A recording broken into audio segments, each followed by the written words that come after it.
नमस्कार दोस्तों, आप सभी का स्वागत है हमारे चैनल आर्यस फैमिली पर।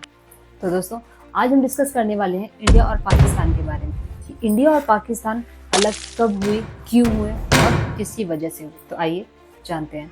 दोस्तों, सबसे पहले हम आज़ादी के पहले की बात करते हैं। जैसा कि हम सभी लोग जानते हैं कि भारत बहुत पहले से ही अपनी आज़ादी के लिए लड़ रहा था, लेकिन 1900 के दौरान भारत में बहुत सारे आंदोलन शुरू हुए जो कि ब्रिटिश सरकार के खिलाफ थे। लोग आजादी चाहते थे। दोस्तों, हम सब जानते हैं कि तब पाकिस्तान भारत का हिस्सा था।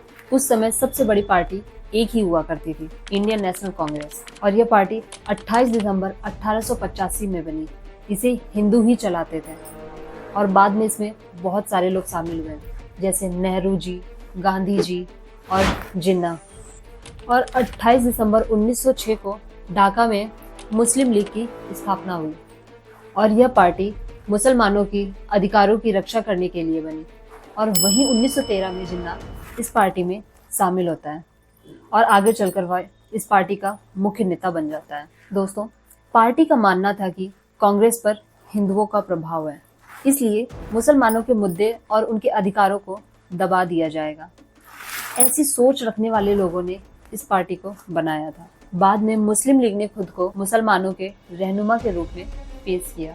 दोस्तों, जब 15 अगस्त 1947 को भारत आजाद हुआ था, तब यही पार्टी बंटवारे का कारण बनी। दोस्तों, टू नेशन थ्योरी तो हम सब जानते ही हैं, जिसके अनुसार भारत में हिंदू और मुस्लिम दो अलग अलग राष्ट्र हैं और ये एक साथ एक ही राज्य में नहीं रह सकते। और जिन्ना ने भी ये कहा था कि हिंदू और मुसलमान दो अलग अलग पहचान है, ये एक साथ नहीं रह सकते हैं, इसीलिए दोनों के अलग अलग देश होने चाहिए। उस वक्त कांग्रेस के मुस्लिम नेता मौलाना अबुल कलाम आजाद थे, जो जिन्ना के टू नेशन थ्योरी के खिलाफ थे। उन्होंने जामा मस्जिद में अपने स्पीच में ऐसी सोच रखने वाले लोगों को खूब लताड़ा। दोस्तों, सारे मुसलमान अलग अलग देश नहीं बनाना चाहते थे। और दोस्तों, वहीं कुछ लोगों का मानना है कि 1946 में ब्रिटिश ने जब भारत में चुनाव कराए, तब 75% वोट मुस्लिम लीग को मिले।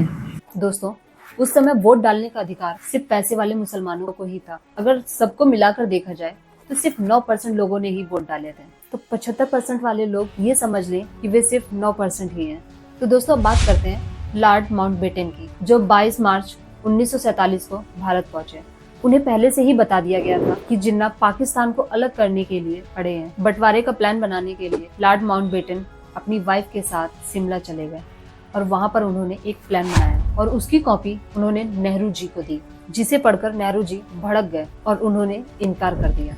फिर माउंटबेटन बीपी मैनन से मिले, उन्होंने नया प्लान बनाया और माउंटबेटन को दिया। फिर माउंटबेटन ने यही प्लान नेहरू जी को बताया और नेहरू जी इस प्लान के लिए रेडी हो गए। 2 जून 1947 की सुबह दिल्ली में माउंटबेटन के स्टडी रूम में एक बैठक हुई, जिसमें 7 लोग शामिल हुए। नेहरू जी, वल्लभ भाई पटेल, आचार्य कृपलानी और सिखों की तरफ से बलदेव सिंह, मुस्लिम लीग से मोहम्मद अली जिन्ना, रियाकत अली खान और अब्दुल रब निस्तर। इन सभी के सामने बंटवारे का प्लान रखा गया और माउंटबेटन ने कहा कि मुझे मिडनाइट तक आप सभी के जवाब चाहिए। पता है दोस्तों, उसी समय जिन्ना माउंटबेटन के पास पहुंचा और कहा कि जब तक इस प्लान को मुस्लिम लीग काउंसिलिंग से पास नहीं करा लेते, तब तक वह कोई फैसला नहीं ले सकते। और इसी बात पर माउंटबेटन भड़क जाते हैं और कहते हैं कि मुझे पता है मुस्लिम लीग में फैसला कौन लेता है। दोस्तों, अगले दिन उस प्लान को सभी लोगों ने स्वीकार कर लिया। बाद में माउंटबेटन ने एक इंटरव्यू में बताया कि मुझे पता था कि सब कुछ मेरे ऊपर है, इन लोगों को वही करना होगा जो मैं कहूँगा। पर दोस्तों, माउंटबेटन के सामने एक समस्या थी कि भारत और पाकिस्तान के बीच बॉर्डर कौन बनाएगा। और फिर इस काम के लिए उन्होंने सिरिल रेडक्लिफ को चुना। दोस्तों, क्या आपको पता है कि इससे पहले रेडक्लिफ भारत में कभी नहीं आया था और उसे भारत के बारे में कुछ भी नहीं पता था और उसे ये काम दिया गया था और इस काम को उसे सिर्फ 5 हफ्तों में ही पूरा करना था। बंटवारे के समय करीब 30 लाख लोग मारे गए, 1 लाख महिलाओं का बलात्कार हुआ और करोड़ों लोग बेघर हुए। दोस्तों, जब भारत और पाकिस्तान अलग हुए तो अंग्रेजों की फूट डालो और राज करो की नीति ने भारत से जाते जाते हमें 2 भागों में बांट दिया और एक अंग्रेज की पेंसिल ने लाखों जाने ली। इन लकीरों से पहले लोगों को यही नहीं पता था कि वो भारत में है या पाकिस्तान में। दोस्तों, इन लकीरों के बाद दंगे होना शुरू हो गए। लोगों को अपना घर, जमीन सब छोड़कर जाना पड़ा और यहीं से हिंदू और मुस्लिम दंगे भी होने लगे, जहां लोग एक दूसरे के गांव जला रहे थे और उनको उन्हीं के घरों से जबरदस्ती निकाला जाने लगा। अमृतसर, लाहौर, रावलपिंडी जैसे शहर हिंसा के बड़े केंद्र बने और दिल्ली में भी दंगे हुए। दोस्तों, पर हमारे गांधी जी मुसलमानों को भारत छोड़ने को मना कर रहे थे और वे इस बंटवारे के खिलाफ थे और उन्होंने कहा जो मुसलमान भारत में रहना चाहते हैं वो यहीं रुक जाए। और बहुत सारे मुसलमान रुक भी गए क्योंकि वो भारत को ही अपना देश मानते थे। दोस्तों, कुछ लोगों के फैसले की वजह से लाखों लोगों की जानें गई, करोड़ों लोग बेघर हुए। दोस्तों, हमें आजादी तो मिली लेकिन उसके साथ भयानक दर्द भी मिला। दोस्तों, इसके बारे में आपकी क्या राय है, कमेंट में जरूर बताना।